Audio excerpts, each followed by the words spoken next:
시장이 주목하고 있는 업종을 들여다보는 업종 주민 시간입니다. AI 투자 향방으로 시장에 시선이 쏠리고 있는 가운데 지난주 반도체 업종에 이어 이번 주에는 반도체 소부장 업황 체크해보도록 하겠습니다. 이번 설문은 크게 4가지 질문으로 구성되어 있습니다. 반도체 피크아웃 가능성과 삼성전자와 SK하이닉스의 하반기 투자 전망, 그리고 하반기 메모리 업황 전망 및 미중 갈등에 따른 영향까지도 체크해봤습니다. 먼저 반도체 피크아웃 가능성에 대한 답변부터 들어볼까요? LS증권의 차영호 연구위원은 피크아웃, 즉 정점 우려를 논하기에는 빅테크 기업들의 자본 지출이 계속 상향 조정되고 있다고 했는데요. 다만 메모리 산업의 경우 자본 지출 규모에 따라 피크아웃 시점을 고려해볼 필요가 있다고 전했습니다. 신영증권의 박상욱 연구위원은 디램의 경우 내년 말 기준 HBM 생산 능력이 일반 디램의 30%를 잠식할 것이라며 일반 디램 공급 부족 가능성을 언급했고요. 낸드의 경우 극적인 수요 회복은 어렵겠으나 공급은 제한적일 것이라고 진단했습니다. 익명으로 응답을 준 A증권 연구위원은 PC와 모바일 수요는 예상보다 약하다고 했습니다. 다만 HBM으로 인한 공급 감소가 지속되고 있어 가격은 분기 대비 상승하고 있다고 분석했는데요. 다음 질문이죠. 반도체 대장주의 하반기 투자 전망과 관련해서 차영호 연구위원은 범용 디램 생산 능력이 부족한 상황이라고 했고요. 따라서 디램 전공정 투자에 대한 수요가 강하다고 진단했습니다. 박상욱 연구위원은 디램은 신규 증설 및 HBM 전환 투자가 예정되어 있다고 했고요. 낸드의 경우 더딘 수요 회복으로 투자가 제한적일 것이라고 전망하기도 했습니다. 이어서 하반기 메모리 업황 전망입니다. 차영호 연구위원은 디램은 HBM 위주의 생산 능력 할당으로 공급 부진이 예상된다고 했는데요. 이에 부진한 수요에도 불구하고 디램 가격 상승세는 유지될 것이라고 전망하기도 했습니다. 낸드의 경우 AI 서버양 고용량 SSD 수요가 나타나고 있어 국내 메모리 업체들의 수혜를 전망하기도 했는데요. 박상욱 연구위원도 하반기에 디램 가격이 상승세를 유지할 것이라고 봤습니다. 다만 상반기 대비 상승폭은 감소할 것이라고 봤고요. 낸드 또한 공급 부족으로 가격 상승은 이어질 것으로 전망하나 그 상승폭은 상반기 대비 둔화할 것이라고 전망했습니다. 다음으로 미중 갈등에 따른 영향도 들어볼까요? 차영호 연구위원은 당장 규제 우려는 큰 상황이지만 실질적인 영향은 제한적이라고 판단했습니다. 주성 엔지니어링, 네스팅 등 일부 장비 및 부품 업체에게는 반사 수혜를 기대해 볼 수 있다고도 덧붙였는데요. 박상욱 연구위원은 국내 장비 업체들의 낙수 효과를 실제로 누리고 있다고 봤습니다. 다만 중국향 매출 지속성 여부는 불투명해 주가에 긍정적으로 작용되기는 힘들다고 판단했고요. A증권 연구위원은 글로벌 주요 장비사를 상대로 선단 공정 장비 수출이 제한되고 있는데 그 범위가 넓어지지 않는다면 국내 소부장에게는 큰 영향이 없을 것이라고 진단하기도 했습니다. 그럼 마지막으로 3분기 투자 전략도 짚어보겠습니다. 차영호 연구위원은 최근 약세는 3분기 실적 우려 때문이라고 했는데요. 그러면서 실적 시즌 마무리 이후 하락폭을 일부 만회할 것으로 예상하기도 했습니다. 최선호 주로는 가동률 상승에 따른 수혜를 예상하며 코미코를 언급하기도 했습니다. 박상욱 연구위원은 내년 디램 캐파 증설 예정으로 하반기부터 실적 성장이 본격화할 것으로 예상했습니다. 그러면서 전공정 장비 업체들에게 주목할 필요가 있다고 했고요.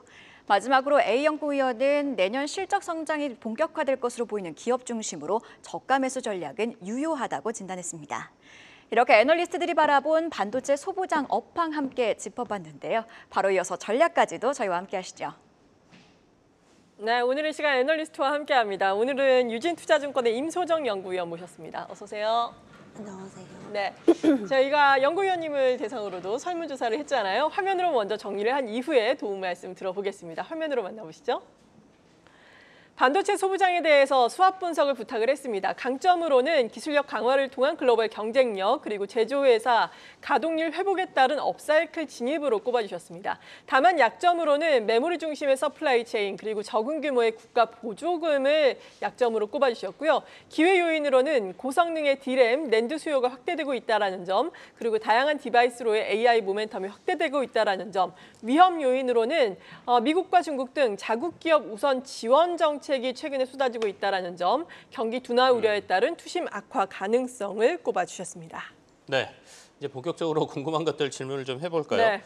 이번 주는 아무래도 엔비디아 실적이 가장 큰 이슈이긴 한데 제가 보고서를 보니까 유진투자증권에서는 엔비디아가 실적을 발표한다 하더라도 지난번처럼 뭐 주가가 급등한다든지 이럴 가능성은 좀 낮아 보인다 이렇게 분석하셨더라고요. 이 얘기는 실적이 별로라는 건지 아니면 그간 너무 많이 올랐기 때문에 시장이 부담을 갖고 있다라고 해석을 해야 되는지 궁금합니다.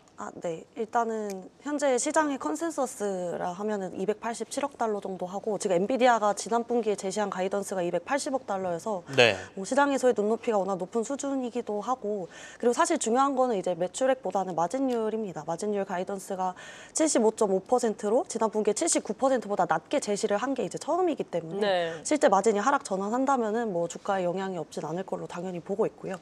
그것에 의해서 이제 저희 소부장 기업들도 뭐 큰 자금의 이동이나 아니면 시장에 대한 시선 이런 것들의 흐름을 좀 피할 수가 없기 때문에 그리고 이제 소부장 기업들도 그런 큰 종목들의 투심을 아무래도 많이 따라가서 단기적으로는 좀 변동성이 높은 장이 이어지지 않을까 생각을 합니다. 국내 소부장 기업들도 주가 흐름이 그렇게 아주 강력하지는 못할 것 같다. 네. 좀 아쉬운 전망이긴 한데요. 네, 그러네요. 일각에서는 그래도 HBM이 워낙에 지금 괜찮다라고 이야기를 하니까 소부장으로도 또 반도체 또 투자가 확산이 되면서 온기가 확산되지 않을까라는 전망도 있었는데 구체적으로 어떻게 보고 계신 거예요? 네. 소부장이 네. 하반기 전망에 대해서는 뭐 한마디로 요약하자면 이렇게 부정확하게 말씀드리기 좀 그렇지만 뭐 좋겠지만 안 좋을 것이다 이렇게 한 줄로 좀 말씀을 드릴 수가 있겠습니다. 네. 일단은 좋다는 점은 아무래도 기존의 제조사들이 이제 가동률을 끌어올리는 시점에서 그 전년 동안 이제 부재했던 어떤 전공정에 대한 투자가 좀 본격적으로 소부장 기업들의 이제 실적에 숫자의 기여를 본격적으로 하는 시기임은 당연히 긍정적으로 보고 있고요. 그래서 펀더멘털 자체는 이제 기업들이 좀 견조하게 가져갈 수 있을 걸로는 생각을 하나 아까 말씀드린 뭐 엔비디아를 비롯한 이제 미국 테크 기업들에 대한 투심이나 아니면은 뭐 안전자산으로의 뭐 자금의 이동 이런 큰 흐름에서는 사실 저희가 이제 피해갈 수가 없다는 점 때문에 이제 좀 변동성은 좀 하반기에도 계속 클 것 같다 이렇게 생각을 합니다. 그래서 이럴 때 좀 기대해 볼 만한 영역은 아무래도 지금까지 저희가 HBM 시장에 좀 가려져 왔었던 다소 좀 클래식한 저희가 이제 뭐 을에 이제 전공정 투자를 하고 을에 이제 증설을 하면서 이제 좀 수혜를 볼 수 있는 기업들을 한번 다시 돌아볼 시기가 이제 하반기가 아닌가라고 생각을 하고요. 네, 그래서 뭐 HBM을 둘러싼 이제 영역을 보면은 그 제조사들이 이제 본격적으로 뭐 수율 경쟁 이제 전반적으로 이제 원가 경쟁으로 가면서 그 이제 테스트를 통해서 앞단에서의 수율을 확실히 이제 올려놔야 그 경쟁에서 좀 이길 수 있기 때문에 그 HBM 관련해서는 이제 테스트 관련된 기업들 특히 이제 부품사들 주목해 보시면 좋을 것 같습니다.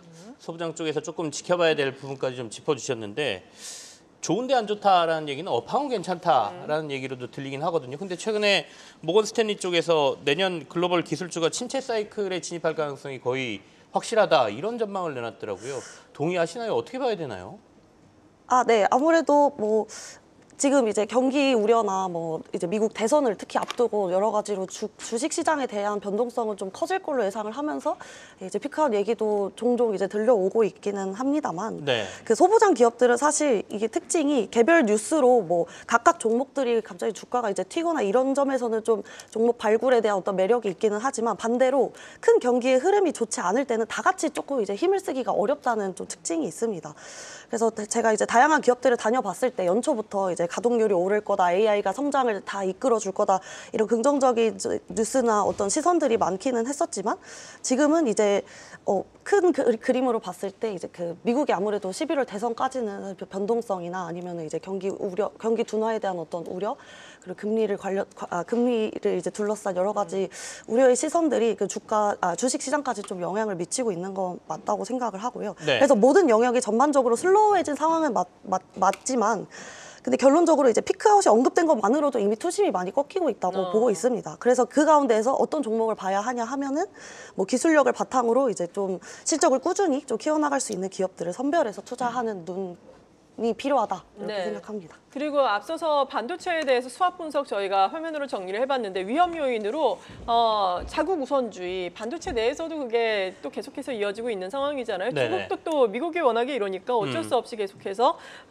장비라든지 이런 것의 국산화를 계속해서 키울 수밖에 없는 상황인데 이에 따라서 우리나라의 소부장에 미치는 영향은 구체적으로 어떨까요? 네, 일단은 큰 그림으로 봤을 때 중국이 반도체 산업에서 이제 자립할 수 있게 중국이 반도체 산업에서 네. 자립할 수 있게 중국이 국산화에 힘쓰는 것은 당연히 저희 소부장에게 장기적으로 좀 부정적인 소식으로 이해를 해볼 수가 있겠습니다. 특히 현재 이제 중국향 매출 비중이 높은 기업들의 경우는 지금은 중국 고객사들이 이제 장비나 부품이나 좀 가리지 않고 다 이제 납품을 받아가는 상황이나 어느 정도 시기가 지나면서 그들이 이제 자립하는 정도가 높아지면 그러니까 국산화 비중이 이제 높아진다면 당연히 이제 저희로부터 납품받는 영역이 이제 납품받지 않는 영역들이 이제 네. 늘어나면서 뭐 반도체 소재부터 뭐 장비 부품까지 전반적으로 글로벌 시장에서의 네. 저희 기업들의 점유율이 좀 줄어들 걸로 예상을 합니다. 이 반도체 소부장의 약점을 저희가 조금 확인해 봤는데 앞서 이제 이 시기에 조금 중심으로 봐야 될 그 특징적인 소부장을 언급은 하셨는데 명확한 종목명은 제가 못 들었단 말이죠. 그래서 하반기에 탑픽이 어떤 건지가 좀 궁금한데요. 네네. 네. 그 앞서 말씀드린 것처럼 어려운 시장에서는 이제 네. 실적이 잘 나오고 좀 믿고 편안하게 가져갈 수 있는 종목들을 제가 좀 찾아보고 있었는데요. 여기에 딱 맞는 기업을 저는 그 후공정에서 테스트 소켓을 하는 리노공업으로 보고 있습니다. 그 리노의 특징 뭐 3가지로 간단히 정리 드리면 뭐 미세화에 대응할 수 있는 능력, 그리고 제품 특성상 이제 빠른 납기, 그리고 다양한 요구에 맞춰 제조해 줄 수 있는 다품종 소량 생산 방식의 사업 모델, 이렇게 3가지로 꼽을 수 있는데요. 뭐 특히 마지막에 이제 다품종 소량 생산으로 그 대응을 하다 보니까 마진율이 이제 뭐 반도체에서 되게 보기 어려운 50%에 가까운 영업이익률을 매번 기록을 할 수가 있습니다. 그리고 워낙 이제 미세화 대응에 뭐 예전부터 이제 계속 미세화 대응에 뛰어나게 이제 그 적용을 네네. 제품 적용을 했었고, 근데 아시겠지만 이제 뭐 메모리와 비메모리 가리지 않고 워낙 이제 칩들이 다 미세화되다 보니까 이 리노 공업의 이제 제품들을 좀 필요로 하는 영역들이 좀 비메모리뿐만 아니라 이제 메모리까지도 늘어나고 있다. 이런 점에서 이제 하반기에 좀 안전하게 편안하게 가져가실 수 있는 종목이라고 생각합니다. 네, 오늘 여기까지 들어보겠습니다. 유진투자증권의 임소정 연구위원과 함께했습니다. 감사합니다.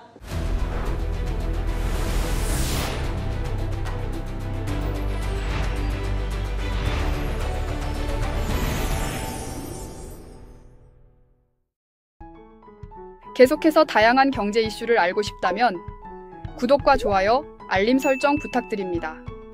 AI 캐스터 권미정이었습니다.